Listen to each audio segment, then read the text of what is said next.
자, 오늘은 3장 본격적인 이제 어셈블리어를 배워보도록 하겠습니다.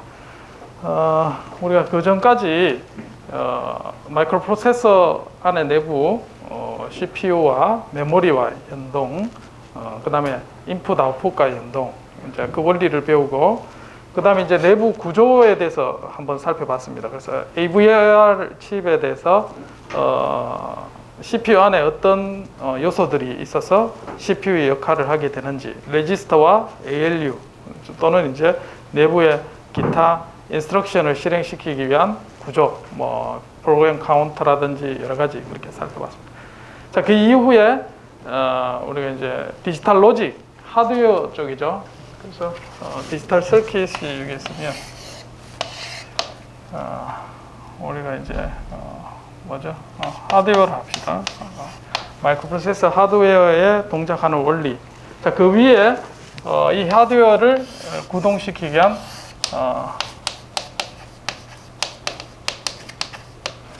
기능, 펑션에 대해서 우리가 요 기능이라는 거는 사실은 이제 우리가 이제 인스트럭션이죠. 인스트럭션. 자, 명령 셋, 인스트럭션 셋에 대해서 요 기능들을 하나하나 하드웨어로 움직일 수 있는 걸 했습니다. 그래서 이 하드웨어에 해당되는 부분이 우리가 조합회로와 그다음에 순차회로. 자, 요걸 이용해서 2시간에 걸쳐서 조합회로가 어떻게 만들어져, 덧셈기, 애더에 대해서 우리가 알아보죠. 애더.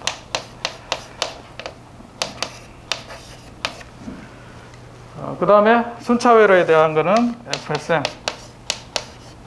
Finite State Machine에 대해서 해서 CPU가 어떻게 동작하는지에 대해서 살펴봤습니다. 펑션에 대해서 우리가 다루게 되고, 자, 이게 이제 자유롭게 이제 우리가 하게 되면 이제 그 위에 레벨이 결국은 시스템 레벨입니다. 그래서 이 시스템 레벨에서는 이제 여러 가지 OS가 포함이 되고, 이 OS 위에서 이제 이 시스템을 활용해서 이제 어플리케이션을 동작하는 이런 형태로 우리가 순차적으로 배웁니다. 그래서 하드웨어가 어떻게 동작하는지 지난 시간에 우리가 그렇게 살펴보고, 그 다음에 이거를 어떻게 하드웨어를 개별적으로 움직이게 하는지가 이제 인스트럭션 셋, 마이크로 프로세서에 해당되는 것이죠. 여기까지 이제 마이크로 프로세서고, 이제 그 위에 이제 C 프로그램을 이용해서 응용 프로그램을 어떻게 동작시킬 건지, 이렇게 하면 이제 저 윗단에서 여러분들이 이 프로그램을 짤 수 있는 그런 형태를 배울 수 있게 됩니다. 그래서 어셈블리어를 한 2주 정도 해서 다루게 될 겁니다. 물론 이제 어셈블리어하고 C 두 개 다 배웁니다, 우리가. 이때 이제 중요한 건 어떻게 이제 파이나이트 스테이트 머신을 알고리즘 형태로 짜서 이제 구동하게 될 건지 다 이제 익히게 될 겁니다.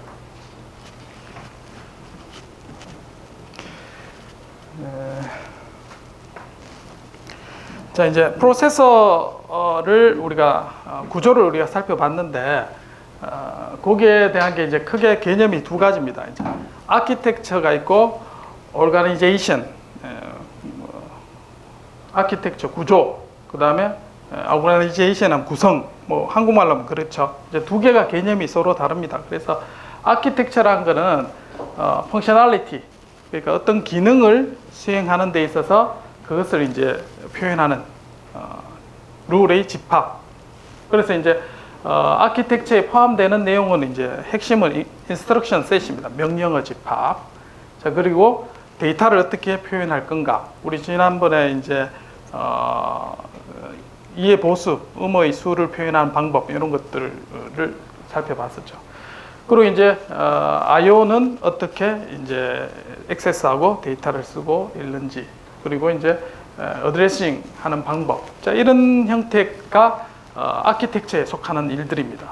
그래서 이제 프로세서를 설계를 한다 그러면 그게 이제 두 개의 레이어로 나눠지죠. 아키텍처를 도면, 건물로 치면 설계도에 해당되는 부분입니다. 자, 설계 도면만 있다고 건물이 들어서는 건 아니죠. 그거를 구현하는 측면에서 해서 어떻게 구현할 건가가 오르가니제이션입니다.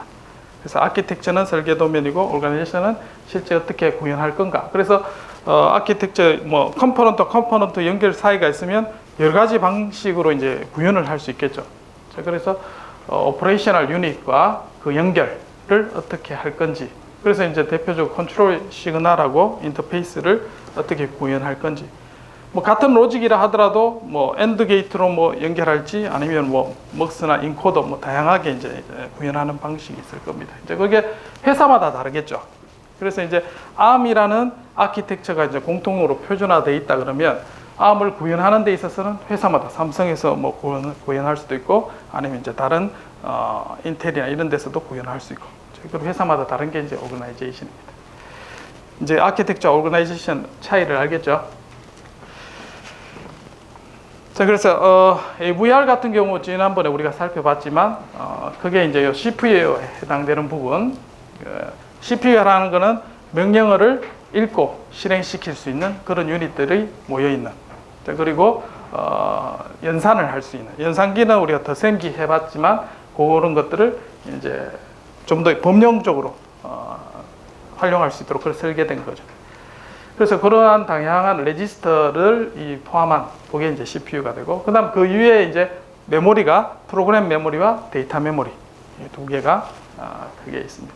그 이외의 것들은 이제 I/O 인풋 아웃풋에 사용되는 그러한 구조를 가지고 있습니다. 그래서 설계하는 사람 입장에서는 기본적으로 이제 펑셔널리티 입장에서 얘가 어떻게 동작해야 되는지를 컨셉을 가지고 이 하드웨어를 이제 구현하는 그런 모양으로 이제 아키텍처를 설계를 하게 됩니다. 그리고 데이터 표현은 몇 비트를 가지고 우리가 표현하게 될 건지 그런 형태로 만들어집니다. 자, 그래서 이제 CPU 코어 쪽에 보면 세부적으로 이제 ALU에 들어가는 레지스터, 일반적으로 리스크라서 Reduced Instruction 시스템 컴퓨터에 해당되는 부분에 이제 레지스터는 대략 이제 32개 정도, 지금은 AVR은 32개 정도 쓰고 있죠. ARM 같은 경우는 16개 레지스터를 쓰고 있습니다. 그래서 레지스터가 있고 여기에 해당되는 부분이 이제 플래시 메모리에서 우리가 프로그램 인스트럭션 셋이죠. 그런 것들이 이제 들어가 있으면 프로그램 카운터를 이용해서 하나하나씩 이제 인스트럭션을 뽑아냅니다. 그래서 이제 회로에 의해서 얘를 해석하고 컨트롤 신호들을 만들어내는 거죠. 그래서 이제 여기에 이제 주변에 필요한 프로그램을 실행시키기 위한 스테터스 레지스터와 스택 포인터, 그 다음에 제너럴 퍼포즈 레지스터를 포함한 이런 형태로 구성이 됩니다. 자, 그 다음에 데이터를 쓸 수 있는 메모리 맵이죠. 메모리 맵은 제일 이제 요거는 설계하는 사람마다 이제 메모리 맵을 구성할 수 있습니다. 여러분들이 이제 여러분 나름대로 메모리 맵을 하드웨어로 연결을 하면 이제 거기에 해당되는 메모리 맵을 만들 수가 있습니다. 자, 여기에 있는 우리가 아키텍처의 메모리 맵은 제너럴 퍼포즈 레지스터가 32개 있다 있습니다. 32개의 주소. 그 다음에 I/O에 연결할 수 있는 부분이 64개. 스페셜 퍼포즈 레지스터. 자, 그 다음에 SRAM 데이터가 들어가는 주소. 그래서 60번지부터 여기가 2K 정도라 있나요? 거기에 메모리가 들어가 있습니다. 그래서 이따가 살펴보겠지만 레지스터에 바로 어드레스로 직접 액세스하면 그 주소에 해당되는 우리가 데이터를 읽고 쓰고 할 수가 있습니다. 그리고 여기에 있는 주소는 이 주소를 쓰면 메모리에 해당되는 주소가 되고 I/O 명령을 쓰면 I/O에 해당되는 주소 체계를 따라 우리가 액세스가 가능합니다. 자, 그렇게 해서 전체 아키텍처에다가 메모리 맵, 우리 실제로 사용하는 입장에서는 이 메모리 맵이 제일 중요하죠. 얘가 내가 어디에 데이터를 쓰면 데이터를 읽고 쓰고 할 수 있는지. 여러분 매뉴얼이라네. 마이크로 프로세서를 샀다. 자, 그러면 거기에 해당되는 매뉴얼이 있습니다. 매뉴얼에 보면 이 부분이 이제 제일 중요하게 되겠습니다. 자, 이제 어셈블러를 배우게 될 텐데, 자, 여기에서 이제 하드웨어하고 동작하는 걸 배웠다면, 얘를 이제 명령어를 통해서 하나하나씩 이제 구동하는 방법에 대해서 배우게 되겠죠. 그래서 이제 어셈블리어를 이제 사용하면 이렇게 이제 프로그램을 하게 됩니다. 자, 요거는 이제 AVR에 대한 대표적인 예고, ARM을 쓰면 요거하고 약간 모양이나 이제 명령어가 다릅니다. 거기에 맞춰서 여러분들이 사용하면 돼요. 지금 어떻게 사용하는지만 이제 이해를 하면 되겠습니다. 자, 이와 같이 이제 앞에 있는 게 니모닉. 니모닉을 하면은 최소 음소 이런 뜻입니다. 음소, 최소 단위, 음의 최소 단위. 자, 그래서 명령어에 해당되는 부분입니다. 그리고 펑션에 해당된다고 생각하면 됩니다. 어떤 펑션. LDI는 load immediate value. 그래서 즉시 어떤 값을 내가 가져오고 싶을 때 사용하는. out 같은 경우는 이제 데이터, IO 데이터의 데이터를 쓰는 용도로 이제 명령어가 있습니다. 그런 펑션인 거죠. 자, 그런 펑션들이 여러 개 모여가지고 인스트럭션 셋이 됩니다. 자, 그러면 어떤 함수가 있으면 함수 안에 아규먼트, 함수 인자가 필요하죠. 그 인자에 해당되는 부분이 여기입니다. 그 뜻이 뭐냐면, 자, 어떤 데이터를 가져오느냐? 자, 헥사 값으로 A5라는 값을 템프라는 변수 또는 레지스터 정의된 것에 값에 넣으시오 이런 뜻입니다. 그러니까 어떤 데이터가 여기 보면 8비트 데이터가 있죠. 8비트 데이터를 템프라는 저장 장소에 가져온다 이런 뜻입니다. 자, 아웃 같은 경우는 이제 포트 C에 있는 것을 템프에 쓴다. 아니다. 이렇게 쓰는 거죠. 템프에 있는 값을 포트 C에 쓴다. 이렇게. 항상 오른쪽에서 왼쪽 이렇게 명령어가 진행이 됩니다. 자, 그래서 이제 어셈블리어에 이제 여러분 마이크로 프로세서가 정해지면 그걸 이제 운용하는 아키텍처에 의해서 이제 이런 인스트럭션 셋은 원래 결정이 되어 있습니다. 그래서 이제 인터넷에 이런 걸 찾아보면 여러분들이 뭐 ARM을 쓰든지 아니면 AVR을 쓴다 그러면 거기에 해당되는 어셈블리어들을 이제 찾아볼 수가 있습니다. 그래서 이제 니모닉 같은 경우는 뭐 여러 가지 종류 개수별로 있죠. 그래서 AVR 같은 경우는 이게 인스트럭션 셋이 대략 30개 넘게 정도 있나? 그 정도 있습니다. 그래서 그렇게 많지는 않습니다. 그래서 그 다음에 이제 오퍼랜드가 있죠. 거기에 아규먼트에 해당되는 부분. 그래서 add, rd, ri 이렇게 돼 있으면 r1인가요? 여기 있으면은 r1과 rd를 더해서 rd에 저장하라. 자, 그렇게. 그게 이제 이 의미를 이렇게 이제 표현을 해놨습니다. 이렇게 동작하도록 하드웨어를 해놓은 거죠. CPU 디자인한 사람이. 그리고 이제 플래그에는 어떤 데 영향을 준다. 이건 한 클럭에 동작하는 거다. 그렇게 볼 수가 있습니다. 그래서 요거 보면 얘는 기능 측면에서 어떻게 동작하는 거다라는 걸 이제 우리가 하나하나씩 이해를 할 수가 있습니다. 그래서 설계하는 사람은 이런 것부터 먼저 쫙 설계를 해놓고 이제 하드웨어를 어떻게 구현을 할 건지 이제 고민을 하게 되는 거죠. 요게 어셈블리어로 사용하는 인스트럭션에 해당되는 표현이 되겠습니다. 자, C로 여러분들이 프로그램을 많이 짜죠. 1학년 때 배우면. 그래서 이제 C로 프로그램 짜면 C 컴파일러라는 걸 가지고 여러분 이제 거기에 해당되는 라이브러리나 이런 것들이 이제 헤더 파일 안에 이렇게 포함이 됩니다. 그래서 이제 두 개가 같이 섞여서 이제 컴파일러를 통해서 어셈블리 파일로 바뀝니다. 그래서 뒤에 확장자는 이제 .s로 저장이 됩니다. 어셈블리 소스 파일로. C로 하면 이제 이 안에 있는데 이 안에 내부에 이제 한꺼번에 여러분들 실행 파일로만 보기 때문에 옛날에 어셈블리어를 보지는 못했을 겁니다. 자, 이렇게 이제 어셈블리어로 .asm 또는 .s 이렇게 됩니다. 어셈블러로 짜면 뒤에 확장자가 asm 또는 s 이렇게 저장이 됩니다. 자, 그렇게 해서 이제 여러분 만약에 C로 안 짜고 어셈블리어로 짜게 되면 이런 확장자로 이제 하게 되겠죠. 그럼 어셈블러라는 게 이런 실제 실행할 수 있는 오브젝트 펑션으로 파일로 바꿔줍니다. 그래서 실행할 수 있는 여러 프로그램 짜지만 내가 어떤 메모리 하드웨어에 CPU 안에 이제 우리 하드웨어 여러 가지 컴포넌트들이 있죠. 자, 이런 것들하고 정의된 그런 메모리에 대한 해당 주소 이런 것들 정보가 라이브러리 안에 포함이 되어 있습니다. 그래서 그거하고 링커가 그런 걸 엮어줍니다.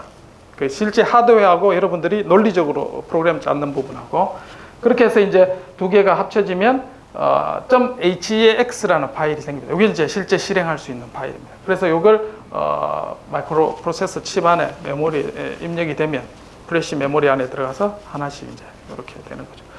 그때 같이 사용되는 게 이제 메모리 맵이 같이 사용이 됩니다. 그래서 어디 메모리 맵에 주소가 있으면 그 실제 하드웨어에 어디 해당되는 부분인지 그걸 이제 다 여기에 명령어가 다 같이 들어가 있죠. 그래서 실제로 이렇게 컴파일해서 넣으면 .hex 파일을 여러분들이 다운로드 하게 되면 실제 구동하는 그런 형태가 되겠습니다. 이렇게 이제 한꺼번에 해주는 게 이제 IDE가 되겠습니다. 개발 환경이죠, 이런.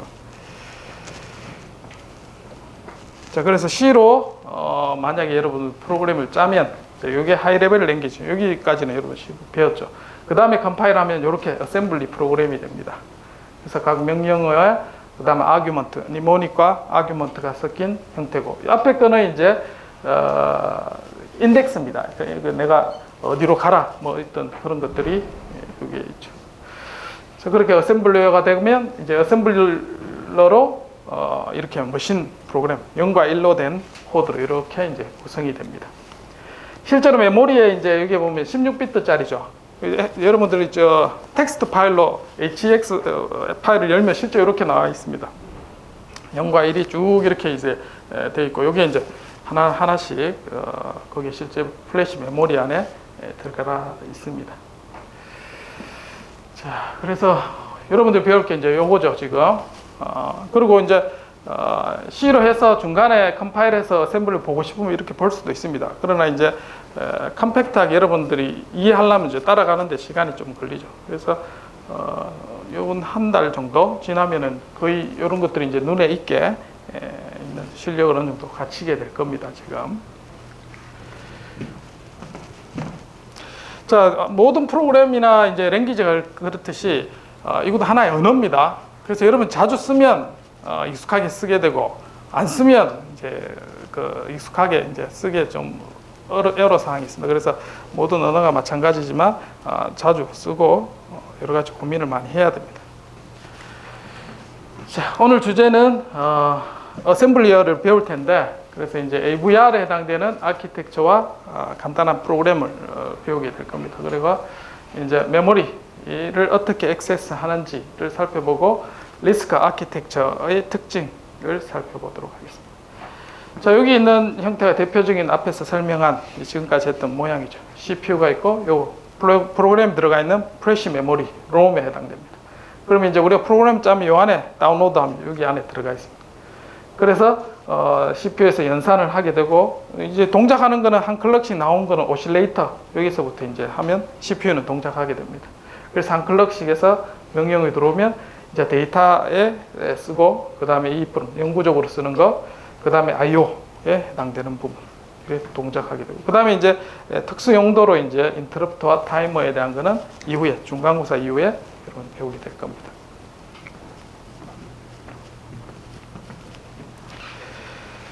자, AVR 안에 이제 내부 구성에는 ALU가 있죠. ALU가 있고 그 다음에 이 데이터를 갖고 오기 위한 32개의 레지스터 General Purpose Register라죠. R0에서부터 시작합니다. R0에서 R31. 그 다음에 프로그램을 실행하기 위한 프로그램 카운터가 있고 인스트럭션 디코더, 이건 회로로 구성되어 있다 했죠. 순차 회로와 그 다음에 시퀀셜 로직을 가지고 구성이 되어 있습니다.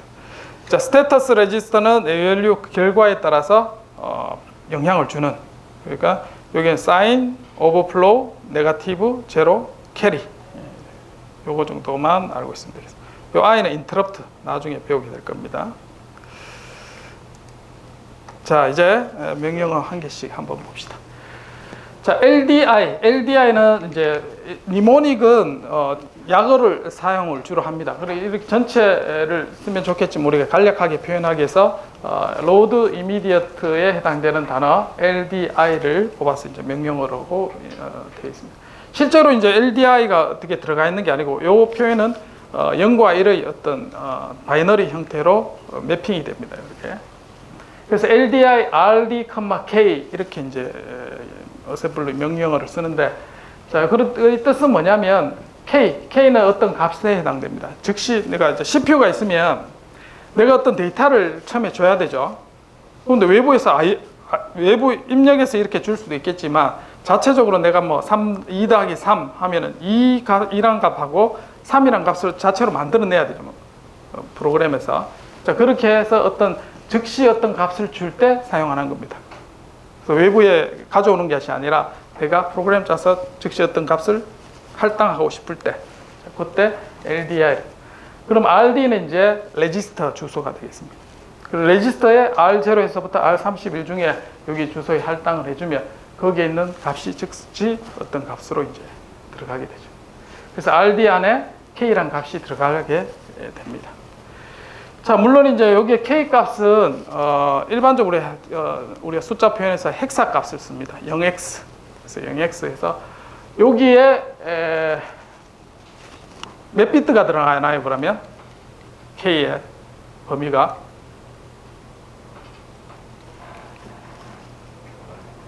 자, 예를 들어서 내가 1000이다. 1000이라는 숫자를 넣으면 들어갈까요? 안 들어갈까요?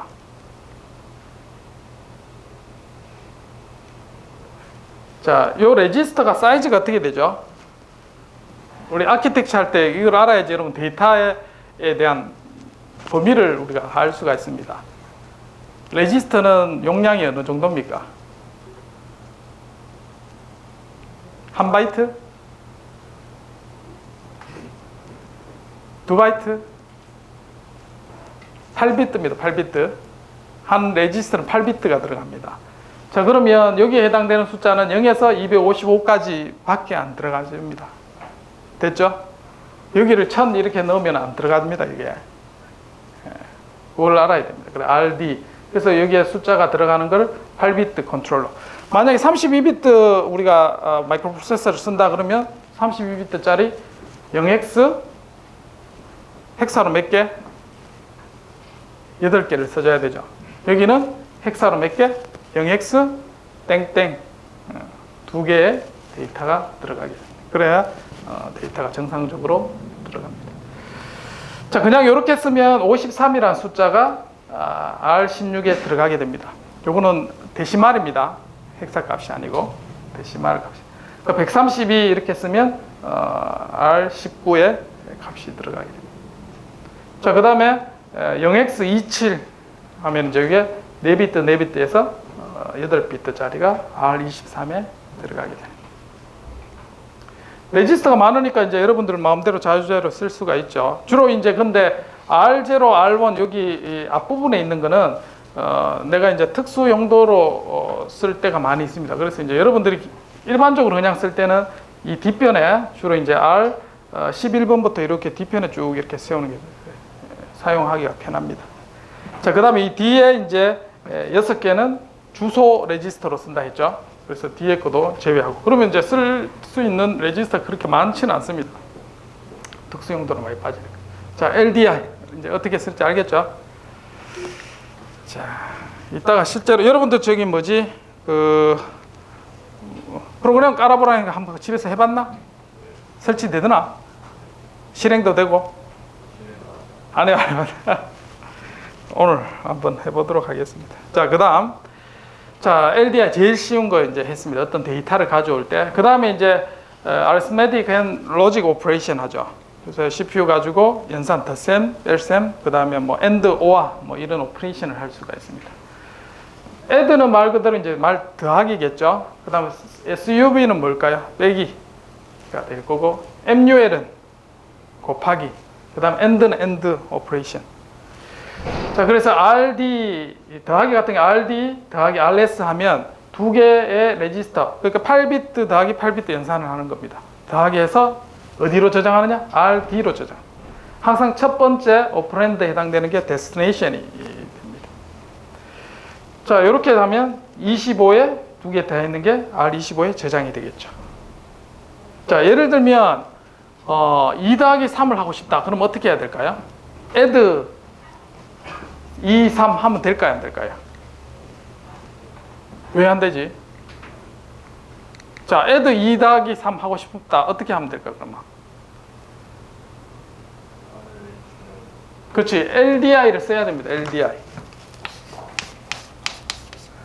R 내가 10번을 쓴다든지 2 이렇게 하면 2라는 값이 쓰죠. 그 다음에 LDI R 11번에다가 3을 더하고 그 다음에 add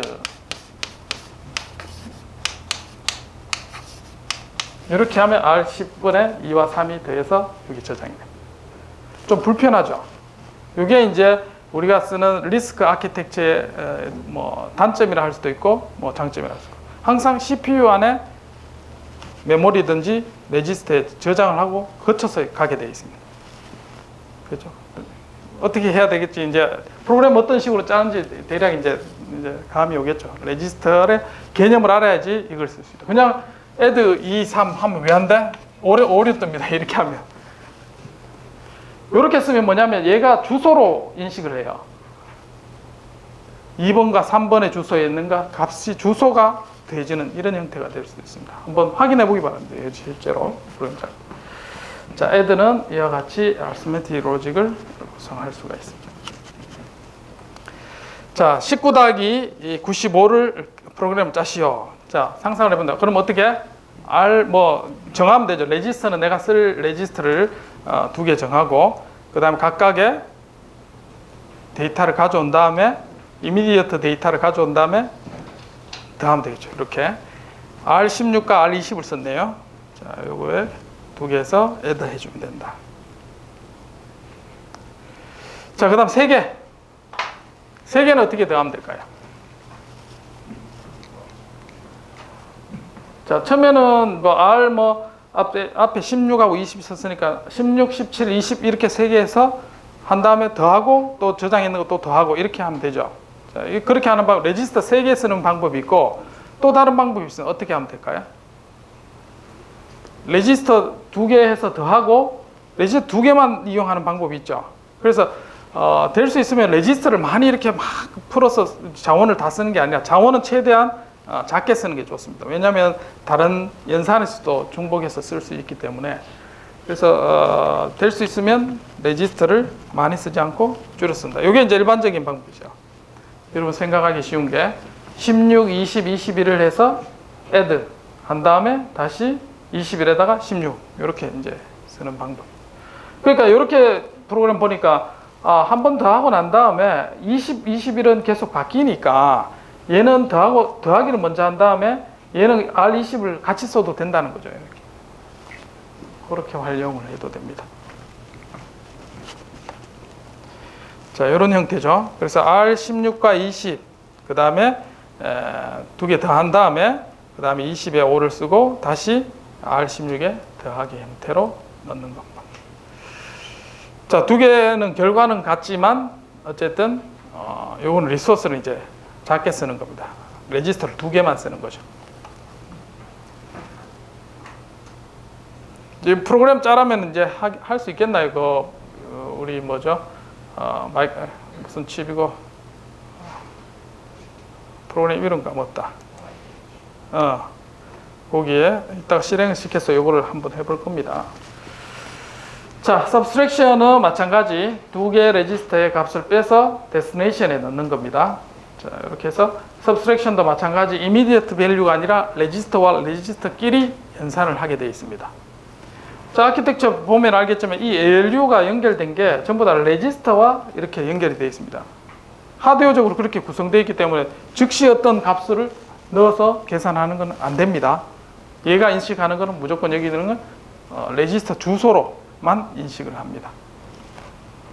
그래서 만약에 여기 숫자에 2라는 숫자를 쓰면 얘는 레지스터 2번으로 인식을 할 겁니다. 이게 immediate value가 아니라. 자, 그 다음에 increase가 있습니다. increase inc 하면 레지스터 안에 있는 값을 하나씩 더해서 올려줍니다. increase. 명령어 하나로 이제 뭐 add 해서 1 더해도 되지만 그렇게 하려면 어떻게 해야 되나요? 1이란 값을 레지스터에 또 놓고 더해야 되죠. 그렇게 안 하고 얘는 increase rd 하면 그 값이 하나씩 증가합니다. 이게 훨씬 이제 쓰기가 편하겠죠. 자, 반대로 이제 디크리즈 하면 하나씩 이제 값을 뺍니다. 자, 요런 거는 우리가 산술 연산에 많이 쓸까요? 아니면은, 어디에 이용할까요, 이게? 메모리가 있다 그러면,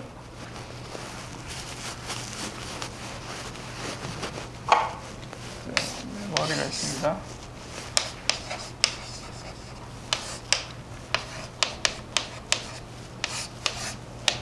이렇게 이제 메모리가 순서대로 쭉 있죠. 이렇게 있을 때 내가 이제 어느 일정 구간에 해당되는 부분을 데이터를 이제 읽어오고 쓰고 뭐 이런 일들을 많이 하게 되겠죠. 우리가 이제 데이터베이스를 쓰고 하면. 자, 그렇게 할 때 되면 이 주소가 한 개씩 증가해서 이렇게 데이터를 가져오죠. 맞나요? 프로그램 카운터가 프로그램을 하나씩 가져오는 것처럼 제가 이런 명령어 그런 걸 이용할 때 유용하게 많이 사용이 되겠죠. 그래서 그 뒤에 있는 주소에 있는 걸 데이터를 가져오거나 그 앞에 있는 주소를 뭐 빼오거나 할 때 주로 많이 사용하게 될 겁니다. 자, 이제 데이터 주소 체계를 CPU와 한꺼번에 한번 살펴보도록 하겠습니다. 자, 여기 있는 게 앞에서 살펴봤던 메모리 맵이죠. 레지스터, 그 다음에 I/O 64개, 그 다음에 2K짜리 데이터 SRAM. 그러면 이제 여기에 초록색에 해당되는 부분이 뭐냐면 SRAM이죠. 그래서 여기 CPU 밖에 있는 파란색 여기에 해당되게 되겠습니다. 자, 그 다음에 여기 레지스터는 CPU 안에 있는 거죠. 그리고 여기 있는 건 I/O죠. I/O니까 흰색에 해당되는 부분에 I/O에 있을 겁니다.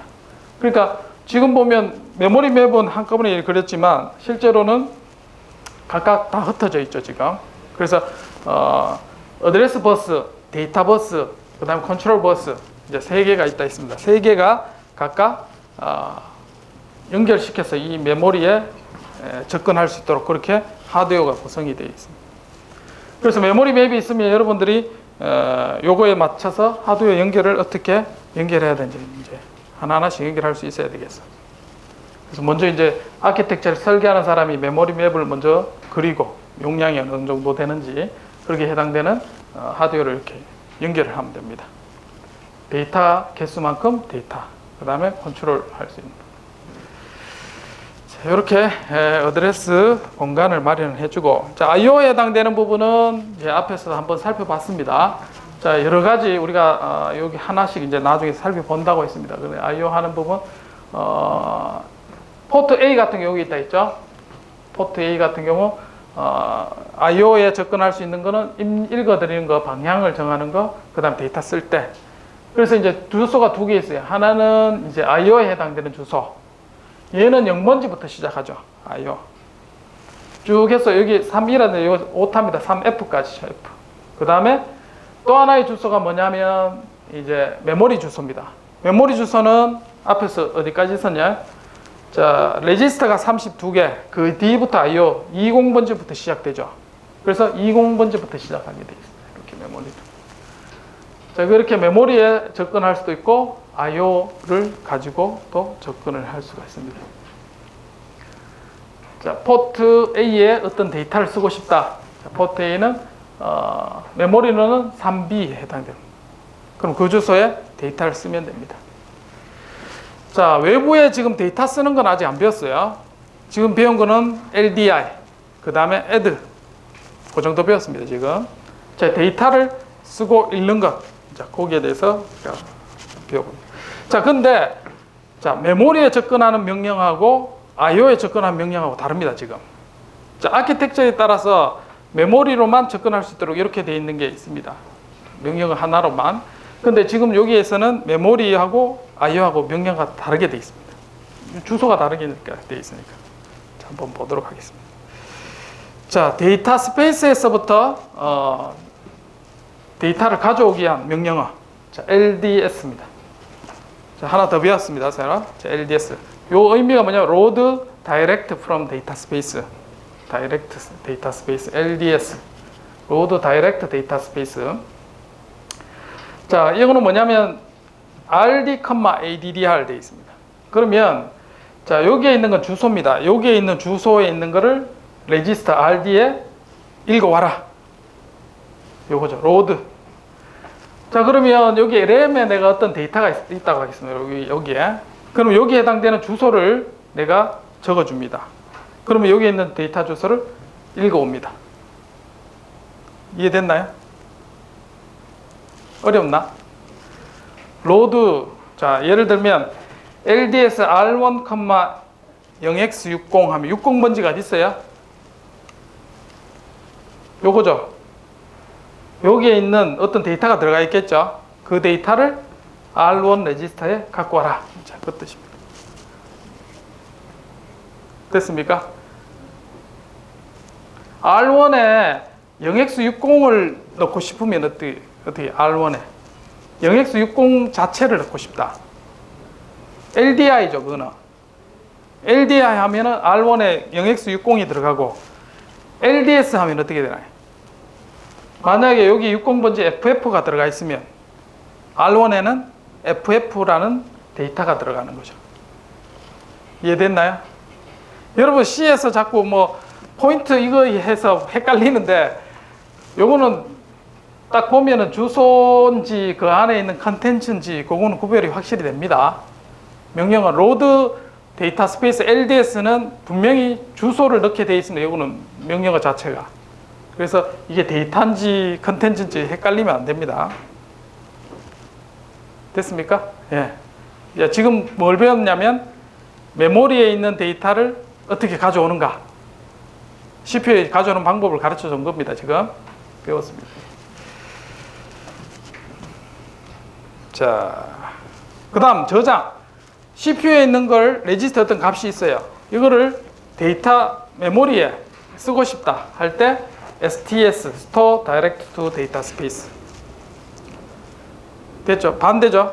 자, 이렇게 했을 때 이 위치가 바뀌는 거죠. 어디에? 여기 항상 데스티네이션입니다. RD에 있는 거를 어드레스에 있는 주소로 저장해라. 자, 예를 들면 이렇게 SDS 60. 그러면 R15에 있는 데이터가 뭔지 모르겠지만 거기에 있는 값을 60번지에 저장을 해라. 스토어. 두 개 배웠습니다. LDI add, 그 다음에 LDS. 자, LDS 다음에 뭘 쓰죠? 로드 하니까 로드, 지금 명령어는 전부 CPU 입장에서 이 명령어가 들어 있습니다. 그래서 R 1번, 0x60. 자, 60번지에 있는 걸 R1에. 그 다음에 STS. 자, 그 다음에 STS는 뭡니까? 데스티네이션이 주소가 되죠. 그래서 0x60. 그 다음에 리소스는 저장하는 게 CPU에 있는 거를 저장, R1에 있는 걸 저장해라. 그러면 R1에 있는 게 60번지에 저장, 60번지에 있는 게 R1에. 항상 두 번째 아규먼트에서 첫 번째 아규먼트로. 됐습니까? 헷갈리기 쉽습니다. C에서 뭐 어설프게 배운 뭐 포인트 이런 개념 잊어버립니다. 그 헷갈리니까 그런 거 잊어버리고 지금 하드웨어 아키텍처 중심으로 CPU를 중심으로 해서 밖에 메모리를 내가 로드한다. 로드는 가져오는 거죠. 자, 가져오는 게 항상 여기는 데스티네이션. 그 다음에 여기도 마찬가지 데스티네이션. 스토어하는 건 어디에 저장한다. 내가 저장한다. 데스티네이션. 자, OO라는 값을 램의 80번지의 위치에 저장하는 프로그램을 짜시오. 자, 시험 문제 이렇게 나옵니다. 자, 그럼 어떻게 해야 될까요? OO란 걸 일단은 가져와야 되죠. 자, 가져와서 레지스터 있고 레지스터, 그 다음 메모리에 쓰는 거는 뭡니까? 명령어가 STS, Store. 자, 이렇게 하면 되겠죠. 자, LDI R20을 하나 선택해서 쓰고 STS 80번지에 데이터를 쓴다. 자, 여기에 이제 R 레지스터를 거치지 않고 내가 O라는 걸 쓸 수 있는 방법은 없습니다, 지금. 맞죠?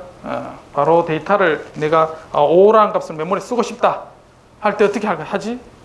일단은 레지스터에 가져와서 레지스터를 통해서 뭐든가. 그 핵심은 CPU 안에 있는 게 핵심이 돼요. 요 컨셉을 잘 해야지 어셈블러를 잘 짤 수가 있습니다.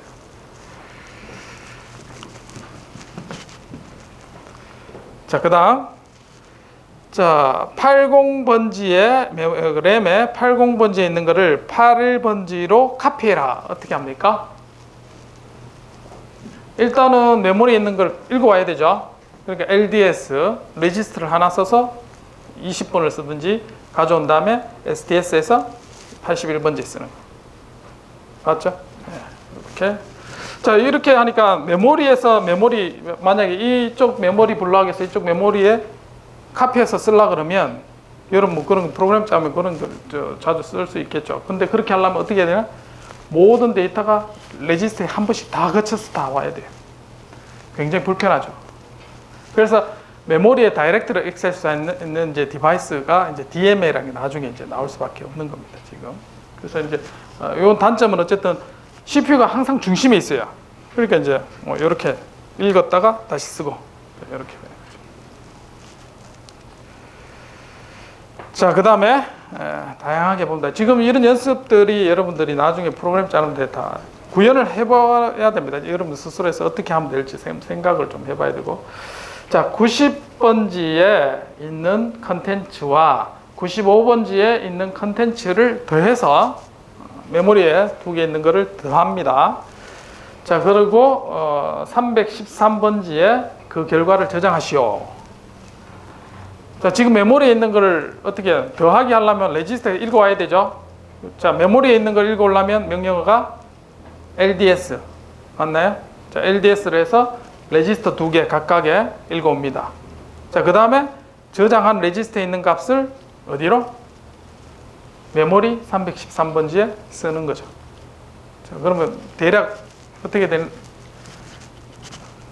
뭘 써야 되나 처음에? LDS, 그렇지. LDS 두 개, 그 다음에 add 해서 레지스터에 저장 SDS. 자, 이렇게. 처음에만 약간 헷갈리죠. 익숙해지면 이제 크게 어려운 문제 아닙니다, 지금. 자, CPU 중심으로 처음부터 컨셉을 잡았죠. CPU 있고 메모리가 밖에 있다 했죠. 지금 요거를 데이터를 주고받는 그런 명령을 지금 하고 있는 겁니다. 자, 이렇게 하면 어떻게 될까요? 어떤 일이 일어날까요? LDS면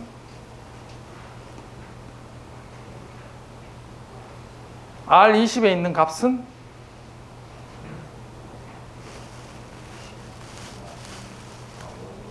아무것도 없나요? 이 말고 뭐 어디 주소에? 그러니까 데이터 어디 주소에 있는 값이 들어가 있을까요? 주소? 몇 번? 2란 게 뭐예요, 여기서? 메모리 주소죠. 메모리 주소는 여기입니다. 이 주소가 어디? 2가 어디예요? R2죠.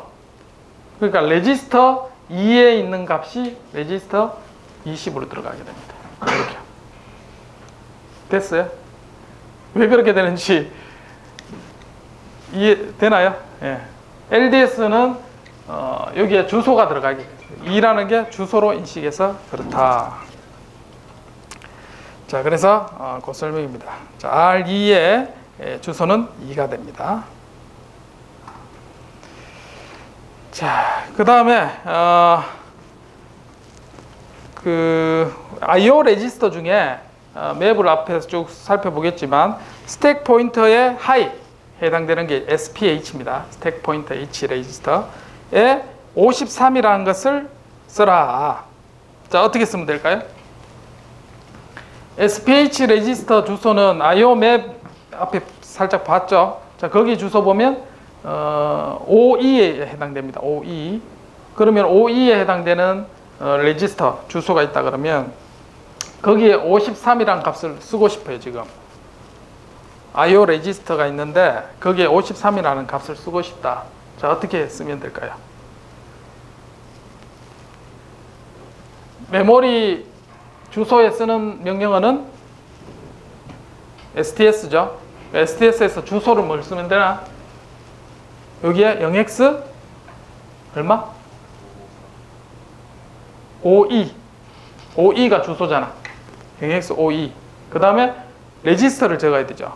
그럼 레지스터 안에 LDI에서 53을 읽어놔야 되죠. 이해되나요?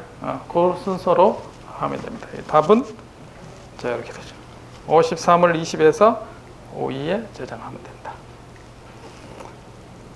어렵나요? 따라올 수 있겠나?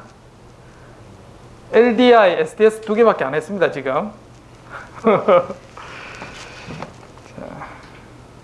자, 그 다음에 메모리 맵에 대한 주소도 있었지만 이 IO에 주소가 IO 명령을 쓰면 0번지부터 주소가 따로 이제 IO 주소를 우리가 쓸 수가 있습니다. 그래서 IO를 읽고 쓰고 하는 명령어는 in, out입니다.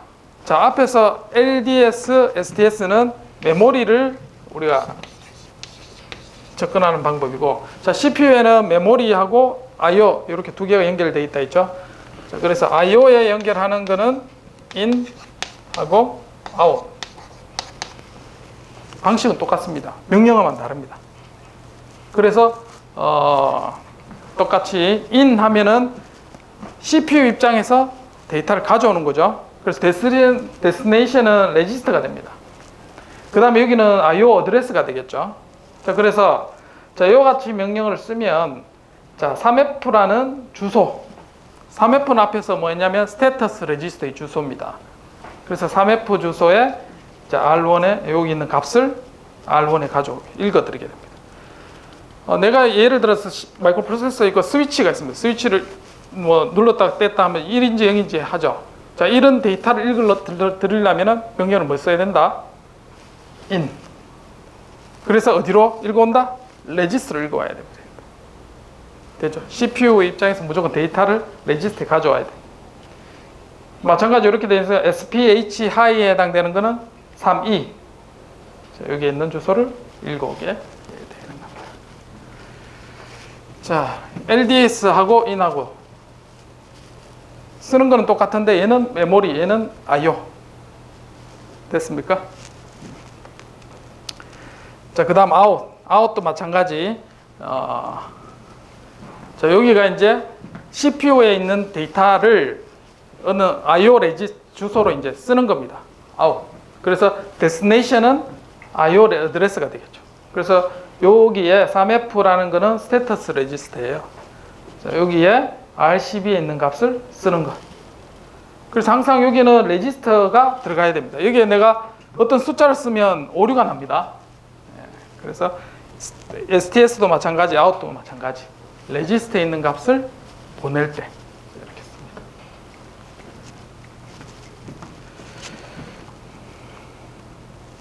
자, 그래서 out 하는 거는 이제 주소를 실제 쓰는 거 있는데 주소를 우리가 앞에서 했지만 IO 레지스터 주소 테이블을 다 보고 일일이 하면 프로그램 짜기 엄청 힘들겠죠. 자, 그래서 어떻게 하냐면 레지스터 이름을 써도 됩니다. SPH, 스테이터스 레지스터는 SREG. 물론 이제 이 레지스터 헤더는 요 이름하고 주소가 매핑되는 거는 헤더 파일에 다 저장이 되어 있습니다. 여러분은 뭐 여기 IDE라 했죠. 여러분 프로그램 깔면은 이걸 특별히 이제 디파인을 안 해도 여러분 프로그램 이렇게 짜면 컴파일해서 이제 됩니다. 자, 안 된다 그러면 여기에 해당되는 부분을 주소를 여러분 지정을 해줘야 됩니다. 그래서 이렇게 사용을 해도 그 레지스터에 해당되는 부분인 것을 우리가 알 수가 있게 된다. 자, 이런 거를 할 수 있겠죠. CPU가 있는데 핀 C는 포트 C입니다. 포트 C의 IO 레지스터의 컨텐츠와 포트 D의 IO 컨텐츠를 더하고 그거를 90번지 메모리에 저장해라. IO를 읽어드리는 명령어는 뭐라 했나요? in 다음에는 뭘 써야 돼요? 주소인가요? 레지스터인가요? 레지스터를 하고 자, 핀 C라 하면 되죠. 핀 C는 포트 C는 8비트로 되어 있어요. 그럼 레지스터 8비트로 그대로 다 가져오겠죠. 8개 비트가. 자, 그 다음에 핀 D 하면은 핀 D의 주소를 가지고 다 읽어오겠죠.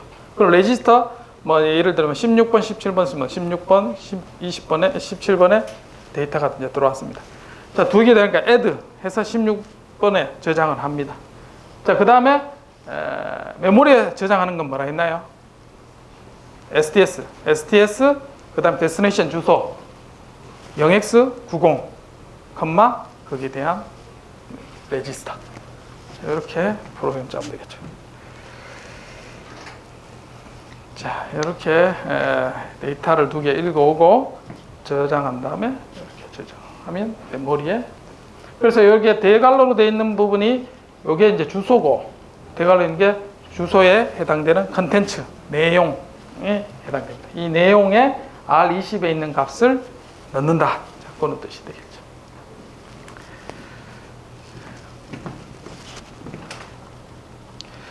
자, 그 이외에 디렉티브랍니다. 사전적 의미의 어셈블러에 쓰는 거는 많이 쓴 게 .equ, equivalent 뜻입니다. 그래서 .equ 카운트는 0x25 이렇게 하면 이후에 이제 카운트라 쓰는 거는 다 25 헥사 값으로 25로 인식을 합니다.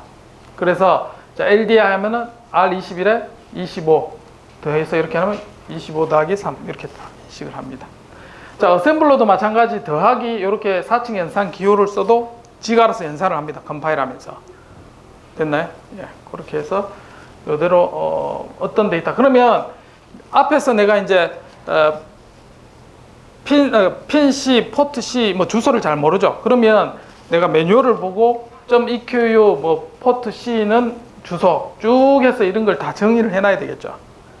그렇게 정의해놓은 게 여러분들 IDE 안에 이제 포함이 되어 있습니다. 없으면 여러분들이 그 라이브러리를 만들어야 되는 거죠. 그래서 컴파일할 때 그걸 같이 해서 인클루드해서 이제 쓰면 이제 여러분 쉽게 프로그램을 짤 수가 있게 됩니다. 자, 요거하고 비슷한 용도로 쓰는 게 .set입니다. 좀 많이 쓰지는 않는데, 자, 요거하고 같은데 set은 뭐냐면 중간에 이제 어떤 값을 다시 바꾸고 세팅할 때 그런 용도로 씁니다. 그래서 여기에 보면 .set 카운트가 이제 25로 되어 있죠. 그러면 더하기 난 다음에 여기는 이후에 이제 카운트를 19로 바꾸죠. set하면. 그럼 바뀌어서 또 어떤 값으로 되고. 그래서 요거하고 같은 역할인데 바꿀 수 있는 그런 값에 해당되는 부분은 .set으로 이렇게 합니다.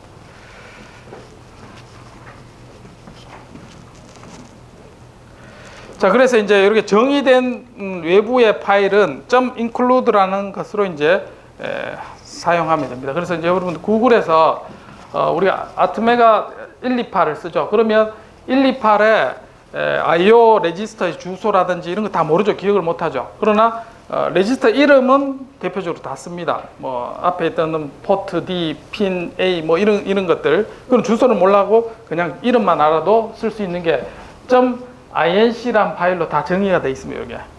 그럼 요 안에 보면 뭐 포트 A는 .equ 뭐 이렇게 다 정의되어 있어요. 어셈블러에 해당되는 부분으로 그렇게 되어 있습니다. 그래서 이제 이렇게 되어 있죠. 여기 들어가면 32 define.inc 안에 보면 .equ sreg는 3f, 그 다음에 SPL은 3D 이렇게 쭉 되어 있어요. 그래서 여러분들이 프로그램 짤 때 그냥 sreg라고 쓰면 얘로 인식하는 거예요. 그래서 프로그램 짤 때 요거 include 요 파일 이름 있죠? 요걸 해놓고 다운표 해놓고 LDI 해서 SPL 하면 SPL이 요 주소라는 거 알아주는 겁니다. 그래서 요걸 뭐 많이 쓰는 칩이 정해지면 요런 걸 include 해서 여러분들이 범용적으로 이렇게 쓸 수가 있는 거죠. 자, 처음에 이제 쓸 때 .org라는 거 합니다. 이 org는 의미가 뭐냐면 내가 지금 프로그램 짜는데 메모리 주소를 시작을 얘기를 합니다. 내가 100번지부터 이 프로그램을 쓰고 싶다 하면 .org 0x100 이러면 100번지, org 0 하면 0번지부터 프로그램이 들어갑니다. 됐죠? 그 다음에 이렇게 해서 .org 0 해서 LDI 이렇게 하면 요 명령어는 0번지에 들어가고 여기 .org 7 하면 이후의 명령어는 7번지부터 들어갑니다. 됐죠? .org. 자, 그래서 어셈블러는 자, 여러분들이 짜고 나면 .he 헥사 파일 이렇게 이제 됩니다. 그래서 플래시 메모리에 프로그램이 들어가고 영구적인 데이터도 있습니다. 데이터는 .eep 안에 해서 EEPROM으로 들어가게 됩니다. 자, 그 다음에 이제 하드웨어에 관련된 메모리 맵은 여기 파일에 있습니다. 그래서 이런 게 다 링크라는 것에 합쳐져 가지고 머신 랭귀지로 저장이 돼요. 자, 그래서 자, 이제 프로그램 메모리를 한번 보겠습니다. 지금까지 했는 거는 CPU하고 램, SD램에서 데이터를 쓰고 읽고 해야 했는 거고, 여러분들이 프로그램을 짜면 어디에 들어가냐면 여기에 들어갑니다. 플래시 롬에 들어가죠. 다운로드하면 .hex 파일이라 있죠. 자, 이것의 이제 사이즈는 16비트입니다. 그러니까 하나의 인스트럭션 사이즈는 16비트로 들어가게 됩니다. 그래서 하나씩 프로그램 카운터가 읽어서 이렇게 이제 실행이 되는 형태가 됩니다. 자, 그래서 여기에 16비트가 연결이 되고 CPU에 명령가 들어가는데, 자, 프로그램 플래시 메모리에 이렇게 들어가 있습니다. 자, 여기 보면 자, 16비트니까 헥사 값이죠. 2205 이렇게 들어가 있고, 그 다음에 한 번지 있으면 또 이렇게 이제 프로그램인데, 이게 의미하는 게 이제 이렇다고 가정을 하겠습니다. 저거는 바이너리 값으로 이제 쭉 0101로 쭉 들어가 있습니다. 자, 요게 이제 앞에서 얘기했던 니모닉과 그 다음에 오퍼랜드에 해당되는 부분이 쭉 해서 이제 들어가 있습니다. 자, 그래서 이제 여기 명령을 하나씩 프로그램 카운터가 이 명령을 하나씩 이제 들어가게 되죠. 그러면 자, 읽어오면 자, 프로그램 카운터 0번지부터 플래시 메모리를 읽게 되겠죠. 2205 자, 인스트럭션 셋에 들어옵니다. 그러면 얘가 해석해서 프로그램 실행하겠죠. 그 다음에 프로그램 카운터 올라가고 이렇게 해서 전체 순차적으로 프로그램 카운터는 계속해서 올라갑니다. 이렇게 쭉 해서 순차적으로. 됐나요? 이렇게 실행이 됩니다. 자, 이게 어떻게 이제 실행을 되는가 살펴보면, 자, 한 개의 16비트 플래시 메모리에 있는 인스트럭션이 패치, 이제 이렇게 인스트럭션 레지스터에 가져오는 것, 이걸 패치라는 명령을 가져오는 것. 자, 가져오면 여기 한 클럭에 가져오게 되죠. 한 클럭에 이제 데이터를 D 플립플랍 배웠듯이 클럭이 들어오면 우리 한 개 이제 명령을 가져옵니다. 자, 그 다음에 한 클럭이 오면 실행을 하겠죠. 얘를 클럭이 이제 와야지, 가져오고 동시에 이제 실행되는 게 아닙니다. 한 클럭이 되면 패치해서 가져오고 그 다음에 실행하는 그런 단계로 두 클럭이 실제로 필요합니다. 자, 이렇게 명령을 가져오고 그 다음에 실행하고 그 다음에 명령을 가져오고 실행하고, 맞나요? 실제는 이렇게 동작을 하는데, 자, 이렇게 동작하니까 패치하고 익스큐션하고 이게 따로따로니까 한 클럭이 비어 있죠 지금. 그래서 얘가 요걸 속도를 빨리 하기 위해서 어떻게 했냐면 파이프라이닝이라는 방법을 씁니다. 자, 파이프라이닝은 뭐냐? 자, 여기 명령을 가져오죠. 자, 그 다음에 한 개 명령어가 실행하는 시간에 다른 명령어를 가져올 수 있습니다. 자, 이렇게 되면 처음에는 두 클럭에 명령 한 개 실행되지만 그 다음부터는 어떻게 되나요? 한 클럭에 한 개씩 실행. 그래서 한 클럭에 한 명령어가 실행이 되는 겁니다. 자, 그렇게 하는 게 파이프라이닝입니다. 자, 이렇게 되는 거죠. 명령 한 클럭에 한 개씩 실행되죠. 자, 이렇게 실행이 되게 됩니다. 자, 이게 파이프라이닝으로 해서 네. 그래서 CPU의 속도를 올리는 방법은 제일 먼저 쉬운 방법은 뭐냐면 클럭 수를 올리는 겁니다. 내가 10MHz를 20메가로 하면 클럭 수가 빠르니까 실행 속도가 빠른 거죠.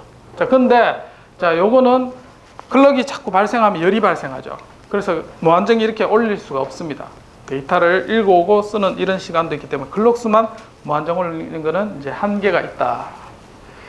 자, 그 다음에 아키텍처를 바꾸는 방법이 있습니다. 아키텍처는 앞에서 살펴봤던 것처럼 파이프라이닝 이런 방법을 쓰거나 리스크 인스트럭션 셋을 줄이는 그런 형태의 아키텍처, 다양한 이제 시도들이 나오게 되겠죠.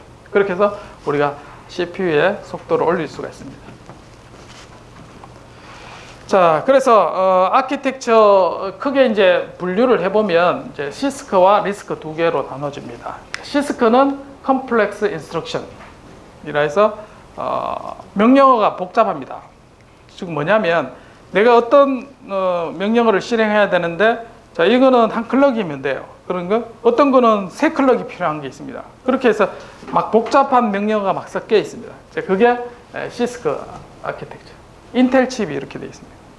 범용적으로 사용하는 그런 CPU 같은 경우. 자, 반면에 이제 리스크, Reduced Instruction Set 컴퓨터라고 해서 리스크 아키텍처는 인스트럭션의 개수가 유한하게 되어 있습니다. 그래서 두 개의 이제 차이점을 조금 구별할 필요가 있습니다. 여러분 쓰는 이제 ARM 계열이 리스크 아키텍처입니다. 스마트폰에 들어가는 이런 형태들이 전부 다 특수 용도용 인베디드 시스템에 쓰는 거는 리스크 아키텍처 주로 쓰고, 범용적으로는 쓰는 CPU 이런 거는 시스크 아키텍처를 주로 쓰게 됩니다. 자, 리스크 아키텍처를 우리가 이제 마이크로 컨트롤러라고 하면 이제 리스크 아키텍처를 많이 쓰고, 거기에 대한 특징을 한번 살펴보면, 자, 첫 번째 리스크 프로세서는 인스트럭션 셋의 사이즈가 동일합니다. 물론 좀 다른 건 있어요. 다 동일한 건 아니지만 지금 우리가 앞에서 썼던 거는 대략 16비트 2바이트 명령어를 딱 이렇게 맞춰져 있습니다. 인스트럭션 셋의 크기가. 반면에 이제 인텔 계열의 8051이 이제 아주 옛날 칩이죠. 자, 이런 것들은 한 바이트, 이런 건 한 바이트로 돼 있고, 요거는 또 2바이트로 돼 있고, 자, 요거는 또 3바이트로 돼 있고, 명령어가 다 이제 길이가 다 달라요. 자, 이렇게 되면 어떤 문제가 생길까요? 이거를 하드웨어로 구현하려 그러면 굉장히 하드웨어가 복잡해지겠죠, 이걸. 일정하면 하드웨어는 고정되어 있는데 얘가 이제 루틴하게만 움직이면, 동작시키면 되지만, 이게 인스트럭션 길이가 다르면 다른 거에 대해서 다 처리할 수 있는 하드웨어가 복잡해질 수밖에 없습니다. 그러니까 어떤 프로그램의 복잡도를 어디에 부담을 많이 시키냐면, 시스크 같은 경우는 하드웨어에 부담을 많이 시켜요. 이런 걸 지가 알아서 하드웨어가 처리할 수 있도록. 반면에 이제 리스크는 하드웨어는 심플한데 소프트웨어가 좀 복잡해집니다. 장단점이 있습니다. 리스크 아키텍처가. 그 명령어를 줄임으로써 이제 나타나는 현상들입니다. 그리고 명령의 개수도 줄일 수 있습니다. 그래서 장점은 하드웨어가 덜 복잡해도 되죠. 명령어가 개수가 이제 줄어드니까. 반면에 프로그램은 복잡해집니다. 같은 걸 하려면, 앞에서 우리 살펴봤지만 이런 일들을 하려면 무조건 레지스트에 한번 거쳐왔다가 가야 되고 이런 것들 있죠. 이런 일들은 이런 아키텍처의 영향입니다, 지금. 자, 그 다음에 로드 스토어 하려면 무조건 레지스터를 통해야 됩니다. 앞에서 살펴봤듯이 두 개 더 하려면 레지스터와 바로 이제 메모리에 있는 어떤 값을 이제 더하고 저장하는 거는 방법은 없습니다. 레지스터를 무조건 통해야 된다. 자, 그 다음에 대부분의 인스트럭션이 한 머신 사이클. 머신 사이클이라는 건 한 클럭을 얘기하는 겁니다. 한 클럭 안에 실행이 됩니다. 자, 그 다음에 하바드 아키텍처였습니다. 즉 앞에서 우리가 살펴봤지만 데이터하고 그 다음에 메모리, 그러니까 코드 메모리하고 그 다음에 데이터 메모리가 같이 쓰는 걸 이제 폰 노이만 아키텍처였고, 자, 두 개를 이제 각각 데이터하고 어드레스 따로 쓰는 거죠. 이렇게 쓰는 걸 우리가 하바드 아키텍처라 하죠. 그래서 효율적으로 우리가 데이터를 프로그램 액세스할 때 데이터도 동시에 사용할 수 있도록 그렇게 만들어주는 게 하바드 아키텍처. 자, 리스크 아키텍처가 대부분 이제 이런 특징들을 가지고 있습니다. 자, 그래서 이제 OP 코드 오퍼랜드가 갈 때 서로 이제 데이터하고 코드하고 그다음 데이터하고 같이 액세스할 수 있도록 그렇게 돼 있습니다. 자, 반면에 이게 단점이 뭐냐면 이 코드에 접속하기 위한 어드레스하고 데이터 버스가 또 별도로 이제 라인이 있어야 되고, 데이터에 접속하기 위한 어드레스와 데이터가 별도로 있어야 되죠, 다. 그럼 얘가 이제 좀 더 이제 하드웨어적으로 좀 복잡해질 수밖에 없습니다, 그런 면에서는. 그래서 코스트가 좀 더 올라가게 된다. 자, 여기 이제 앞에서 했던 거죠. 패치하고 그다음 애드하고, 자, 동시에 이제 이렇게 해서 파이프라이닝으로 해결하는 수 있는 게 앞에 있었던 그러한 하버드 아키텍처를 쓰기 때문에 파이프라이닝이 가능하게 된 겁니다. 자, 그 다음에 어드레싱 모드가 제한적이다. 자, 어드레스를 우리가 IO나 메모리를 다양하게 이제 액세스 하는데, 그 접속해서 레지스터로 이제 가져오는 데는 이제 실제로 이제 하드웨어로 접속해서 이제 연결을 해서 우리가 어떤 메모리 액세스 할 수 있는 거죠. 그러나 요게 이제 프로그램 할 때는 프로그램이 좀 더 복잡해집니다. 앞에서 살펴봤었죠. 프로그램 하드웨어가 심플해지면 소프트웨어가 이제 복잡해지고, 그 장단점이 그렇게 같이 가져갈 수밖에 없습니다. 자, 그 다음에 대부분 이제 리스크 프로세서는 32개 레지스터 정도 쓴다. 암 같은 경우는 이제 16개 씁니다. 그리고 스택하고 메모리 사용을 이제 줄일 수 있는 그런 용도로 이제 레지스터를 많이 사용을 하고 있습니다. 자, 여기에 정리를 한 겁니다. 그래서 시스크는 하드웨어가 강조되어 있다. 모든 이제 프로세서 부담을 하드웨어에 주게 이렇게 되어 있고, 리스크는 소프트웨어가 강조되어 있다. 프로그램이 이제 복잡하다는 거죠, 조금. 그래서 멀티 클럭에 여러 번 클럭에 동작하는 거고, 요거는 싱글 클럭에 동작하고, 메모리 투 메모리가 가능합니다. 로드 스토어하면 메모리에서 메모리로 읽고 쓰고가 되는데, 요는 레지스터 투 레지스터로 주로 동작을 시킵니다.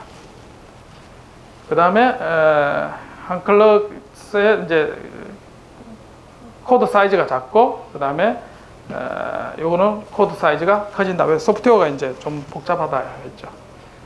그 다음에 복잡한 명령어를 사용하기 위해서 하드웨어가 이제 구현되는 게 조금 복잡해지는 거고, 자, 그 다음에 메모리 레지스터에 쓰는 용도로 이제 트랜지스터는 하드웨어를 많이 할당하게 됩니다.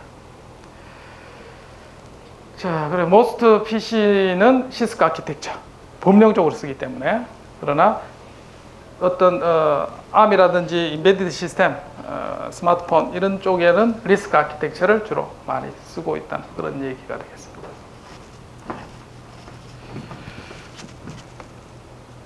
자, 이제 연습을 한번 해볼까요?